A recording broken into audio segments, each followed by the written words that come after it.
Assalamualaikum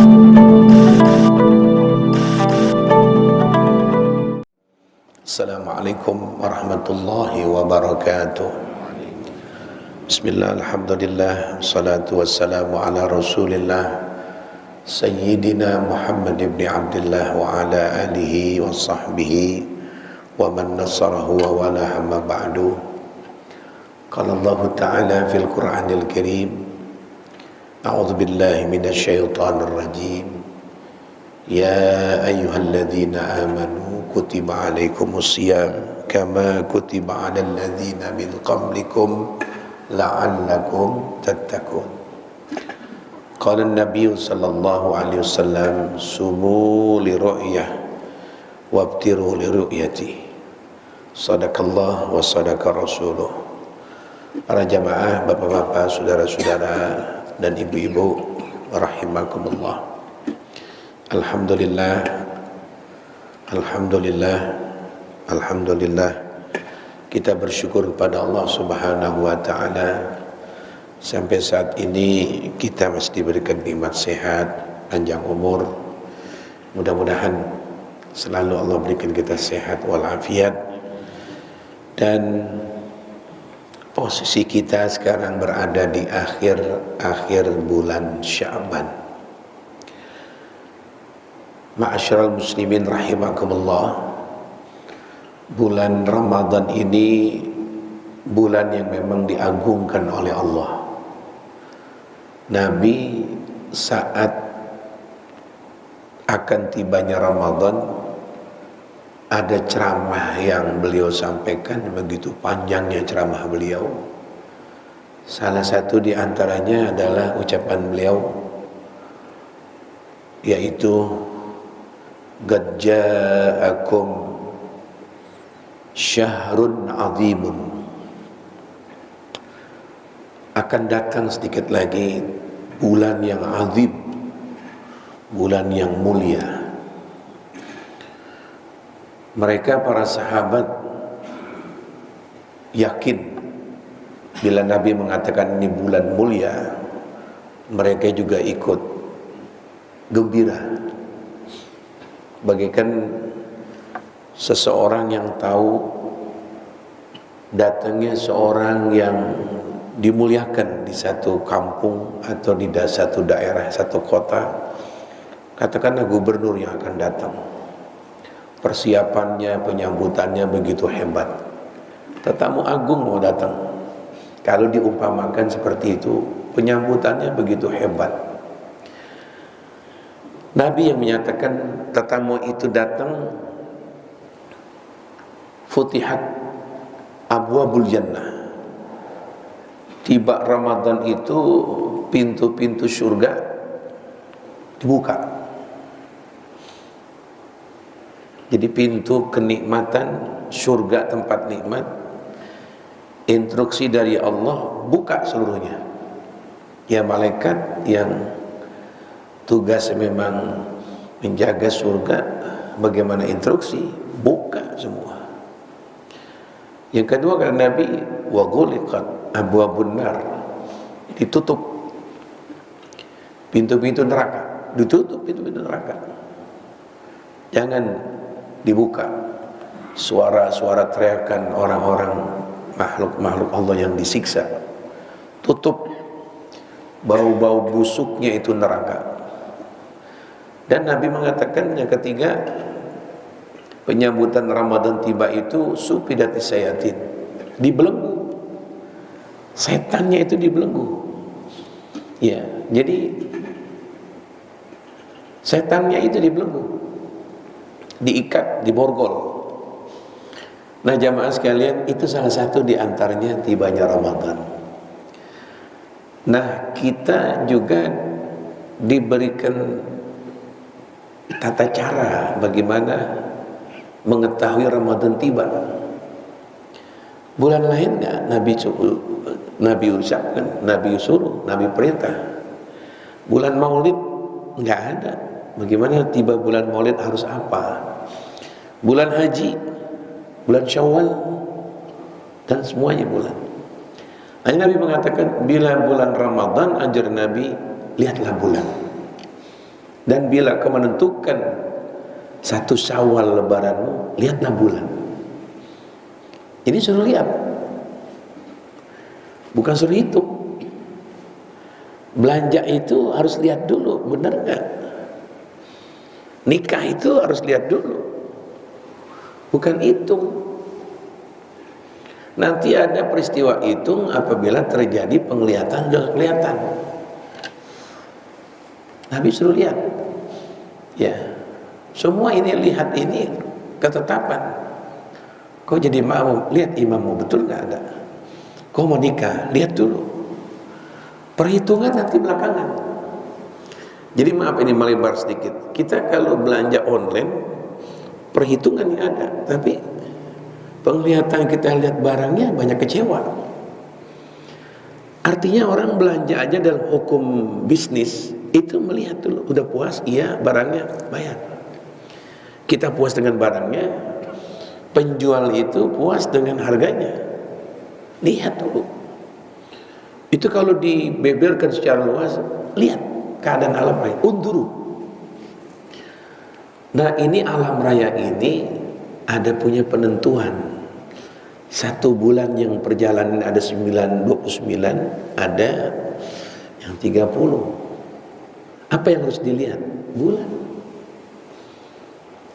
Dan ini ada ilmu khusus jemaah, ilmu spesial namanya ilmu falak. Ada dua ilmu di akhir zaman yang agak jarang orang mempelajari. Faktor karena gurunya banyak yang meninggal wafat, atau memang menjelimetnya itu ilmu. Pertama ilmu falak, kedua ilmu faraid. Ilmu falak, ilmu faraid. Selain ini pesat nanti ilmu kedokteran, ilmu politik, ilmu perbankan, ilmu. Dua ilmu ini dia mah. Ya, jadi ilmu falak itu salah satu di antara ilmu itu ada bagian mengetahui bulan itu berapa besarnya. Saya ngomong begini dulu, saya belajar di Tebet. Orangnya udah meninggal ya mah. Jelimet. Jadi itu kalau terlalu ngerti sampai A sampai Z-nya ilmu falak, sampai pohonan itu tahun berapa mulai ditanam, atau sampai detilnya bulan apa mulai ditanam, dengan ilmu itu dia tahu daunnya jumlahnya sekian puluh ribu. Ya, jadi sampai begitu ya Pak. Jadi kamu lahir berapa, karakter kamu begini. Maka ilmu falak itu kalau dibareng ilmu tauhid, banyak orang-orang jadi syirik. Ilmu perbintangan satu di antara cabangnya. Lahir tanggal berapa, bulan tanggal berapa, kamu begini begitu. Iya. Nah ini salah satu ilmu falak, ilmu peredaran bulan, hilal. Itu satu di antaranya. Perhitungan cocok, tapi di lapangan penglihatan beda. Nah sekarang kita mulai masuk. Kita punya saudara organisasi Muhammadiyah, bukan satu paham ini organisasi NU, organisasi. Kalau paham itu Syiah itu paham, Mu'tazilah itu paham, Ahli Sunnah itu paham. Kalau organisasi cuma berlaku di Indonesia, Muhammadiyah, NU, Al-Arsyad, apalagi banyak tuh. Saya nggak sebutkan organisasi itu. Yang masih tetap unggul di Indonesia dua, Muhammadiyah dan NU. Bidang pendidikan, keuangannya begitu hebat Muhammadiyah. NU ya banyak juga an-Nahdliyin. Nah ini masuk ke masalah karena kemarin sekitar jam 4 habis asar ada pertemuan dekat sini, dekat apotek klinik. Saya yang menyampaikan menyambut Ramadan. Di antara mereka begitu, ya saya dengerin, layanin di antaranya hal-hal yang mengenai tentang ini sekarang ini. Saya ingat saya bilang begini jamaah. Ada ayat Allah menyatakan atiullaha wa rasul wa ulil amri minkum. Taatlah kamu kepada Allah, taatlah kamu kepada Rasul, dan taatlah kepada ulil amri minkum.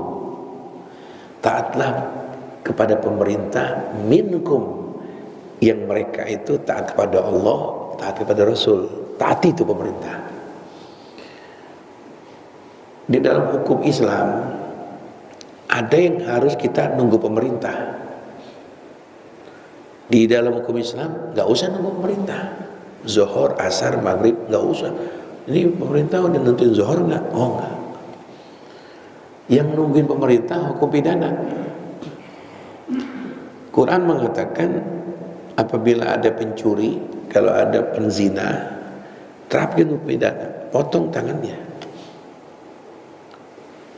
dan harus dia dicambuk. Nah ini hukum jalan lagi nih. Nggak boleh kita ada ayatnya kita terapkan itu hukum. Pencuri ayam jago dipotong tangannya, kita yang bersalah. Di Manggarai tahun saya masih belajar tahun 85, rame ustadznya mengambil ini ayat, ada muridnya ngadu, saya punya anak Pak Ustadz kemarin mencuri ayam. Panggil anak lu. Panggil. Apa Pak Ustadz? Oh, terapkan hukum Islam. Dipotong tangannya, jerit waktu mulai potong berdarah. Yang akhirnya ini Ustadz dan orang tua dan si anak berdarah bermasalah, dibawa ke Polsek Manggarai, ditangkap. Dia mengamalkan hukum Al-Quran.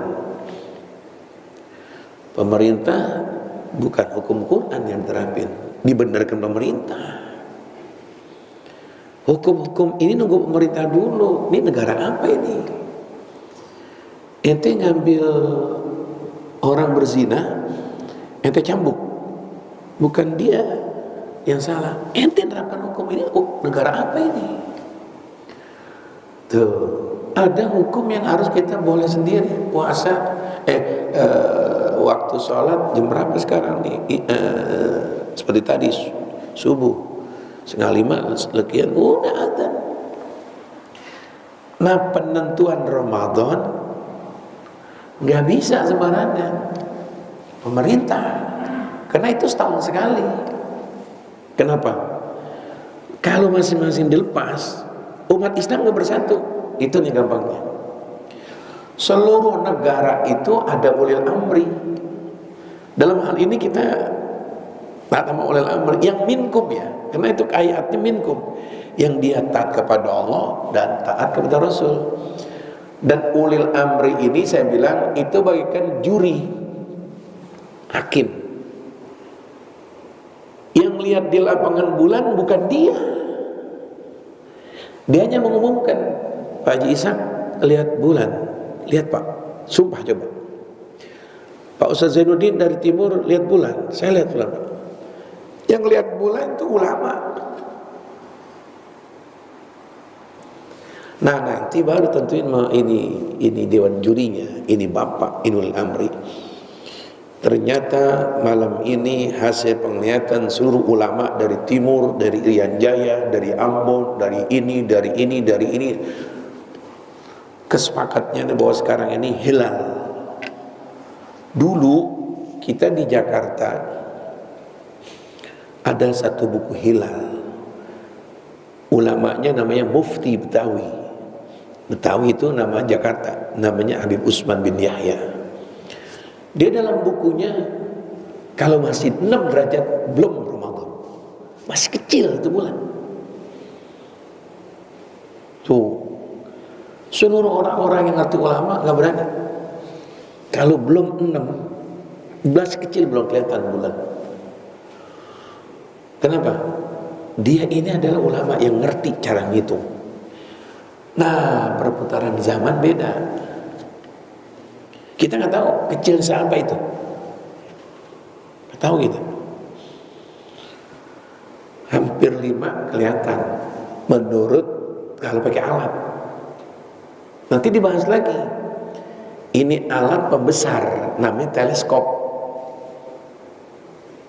Benda yang kecil jadi gede.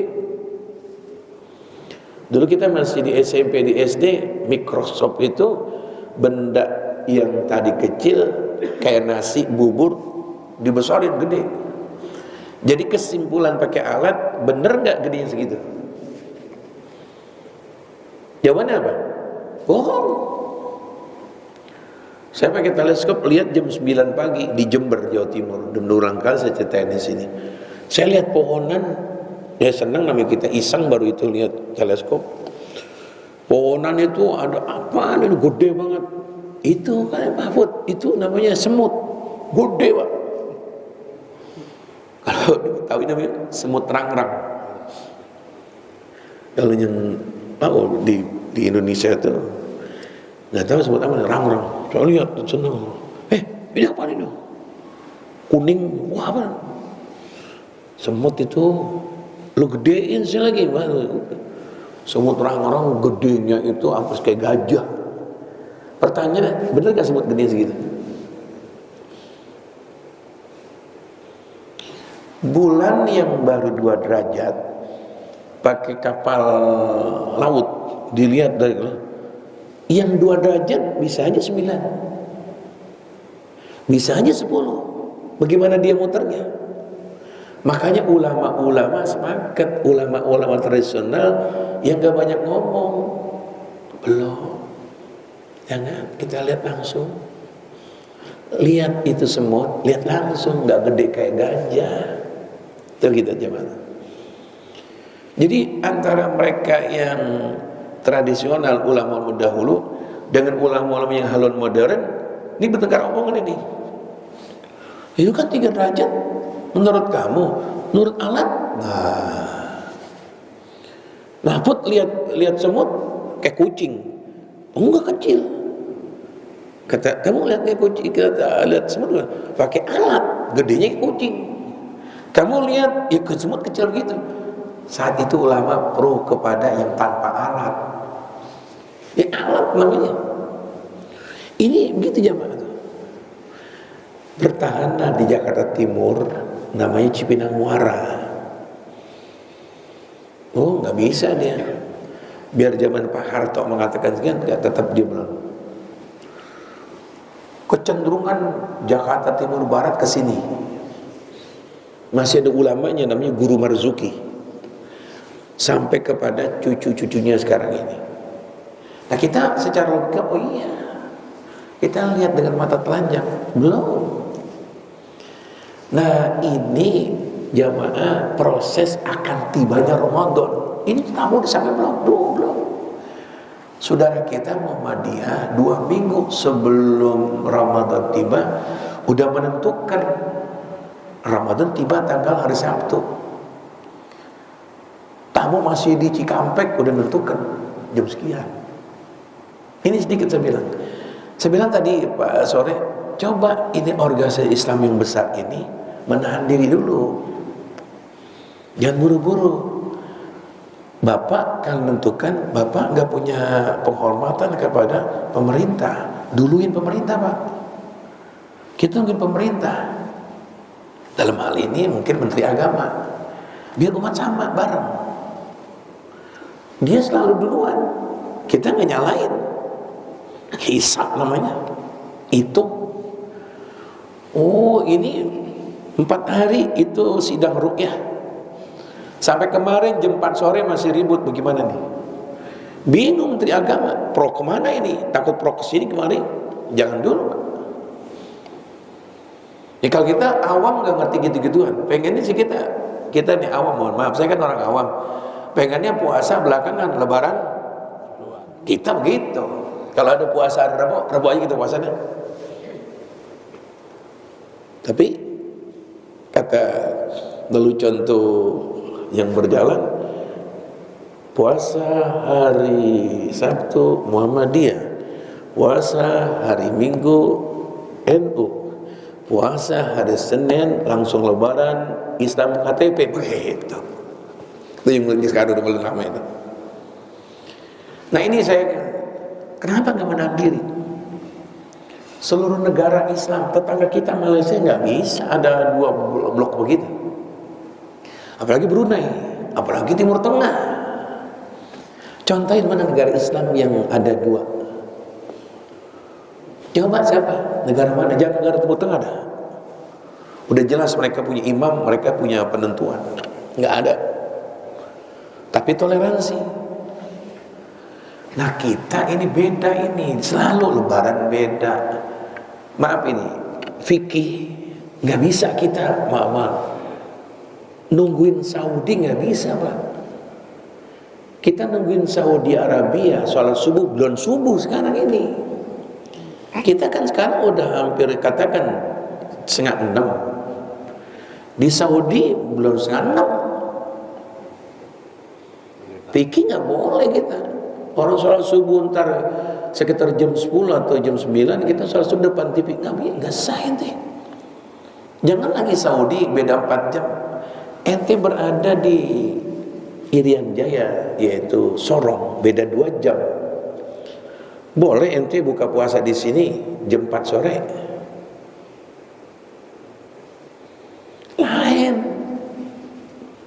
Ini Pak, jam 4 sore Pak, ini Pak. Di Sorong udah maghrib Pak. Ente di mana? Beda 2 jam. Di sini jam 4 sore. Di Sorong udah maghrib, udah gelap. Kalau pagi duluan dia, kita jam 4, katakan baru subuh. Di sana udah jam 6. Boleh kita salat subuh, boleh kita buka puasa. Mentang-mentang orang Irian Jaya seorang, Pak saya buka puasa Pak. Gimana? Jam saya jam 6 Pak, jam 6 sore. Ente ada di mana? Ente ada di Jakarta baru jam 4. Kalau ente mau buka menurut peraturan jam, ente harus terbang buru-buru ke Sorong. Bukanya di mana? Di Sorong. Kan berlaku. Kalau hari sama, di sini kita hari Sabtu, Sorong hari Sabtu. Di sini ada Sabtu, di Saudi hari Sabtu. Cuman penentuan ibadah kan jam waktu. Itu diantaranya. Nah makanya ini jamaah sekalian, kita nggak nyalakan. Cuman saya bilang tadi malam, alangkah indahnya kalau bersama. Jadi sekarang timbulnya apa? Semalam yang di masjid banyak. Saya semalam ada di Masjid Pacuan Kuda, Pulau Mas, banyak. Gimana Ustadz ini kita? Saya malam minggu aja Pak. Secara nasional belum Ramadan, belum Pak. Masih 3 derajat, sebetulnya 2 derajat, dinaikin 3, belum juga kelihatan. Nggak bisa Pak. Sebagian soal Isya, Isya ceramah menyambut Ramadan. Saya juga nggak tahu di sini, saya mau telepon nggak ada yang nyambung. Sini terawih nggak semalam? Nggak ya? Masjid kita ini As-Sudairim terawih penuh, nggak apa-apa. Cuma enak kan kalau bareng-bareng timbul air gitu. Lu dari mana lu? Terawih di mana sih? Lu Islam Muhammadiyah lu? Ayo coba. Kapan kita jangan ada embel-embel Muhammadiyah NU? Kalau nggak mulai dari sekarang generasi ini. Jangan diembel-embelin Muhammadiyah, NU itu. Lalu kapan puasa? Besok halo NU ya. Bukan yang tua, yang muda-muda. Papa itu belum puasa Pak, lain dia belum puasa minggu. Itu kan Islam NU. Kalau kita Muhammadiyah ini satu di antaranya. Kita punya imam. Imam ini corong doang. Siapa itu? Menteri Agama. Di bawahnya para ulama-ulama. Nah makanya tata cara itu cuman Ramadan. Nabi bilang, lihatlah bulan. Nanti Idul Fitri lihatlah bulan. Yang lihat penguasa dengan semuanya aparat ulamanya. Nah kita termasuk alhamdulillah nggak menyalahkan. Jangan nyalain. Cuman alangkah enaknya imam waladhdallin baru makmum apa? Amin. Jangan imam baru iyyaka amin. Dan gimana? Kita orang awam, jangan banyak ngomong ente. Kita aja menyambut Ramadan beda sama 4 orang ini. Allah yang bedain tuh 4 orang itu. Allah mengatakan, ya an'ama alaihim an'amallahu alaihim minan nabiyyin was-siddiqin was-syuhada was-shalihin. Manusia secara konstruksi badannya sama, tapi kualitas imannya beda. Bohlam, istilahnya saya bilang, bohlam sama gedenya. Yang beda apanya? Wattnya. Wattnya. Bohlam kayak begini Pak. Kita beli bohlam, tanya, Bapak mau beli yang watt berapa? Yang 100. Enggak, saya yang 25. Kita ini bentuk badan sama, konstruksi pala di atas. Ulama sama, tapi watt iman takwanya, cara mereka nyambut Ramadan lain sama kita. Mereka gembira Ramadan tiba. Mereka nangis dengan Ramadan. Kita masih watt 5 watt. Girangnya kita Ramadan bila ada yang ngasih sembako, girang kita. Lebaran nggak punya apa-apa, nangis kita. Mereka nggak peduli tuh yang namanya materi. Ini Ramadan penghapus dosa. Nah makanya ini kita ini menyambut ini malam awal Ramadan. Udah tahqiq, udah yakin, udah pasti nanti malam Ramadan. Ini hari-hari akhirnya bulan Sya'ban. Ya kita yang menjaga mereka, saudara kita yang puasa, jangan sembarangan makan dah. Ada saudara kita yang puasa, sekalipun gak begitu banyak. Jadi kita gembira Ramadan, tibanya Ramadan, nanti kita mulai tarawih, kita niat mudah-mudahan Allah berikan banyak umur, agar kita bisa 1 bulan penuh melaksanakan ibadah puasa. Niat kedua, Ramadan akan tiba agar kita bisa menghatamkan Quran. Niat ketiga, biar sempurna tarawih kita dari pertama, ya Allah berikan kami sehat sampai tuntas Ramadan. Seluruh kegiatan Ramadan kita bisa lakukan. Mohon maaf, sekedar inilah penyambutan Ramadan. Semoga Allah berkahi umur kita, semoga Allah berikan sehat keluarga dan kita semua, dan mudah-mudahan Allah berikan rezeki yang mudah untuk kepentingan bulan suci Ramadan. Rabbana atina fid dunya hasanah fil akhirati hasanah wa qina adzabannar. Sallallahu ala sayyidina Muhammadin wa ala alihi washabbihi wasallam. Alhamdulillahi rabbil alamin. Assalamualaikum warahmatullahi wabarakatuh.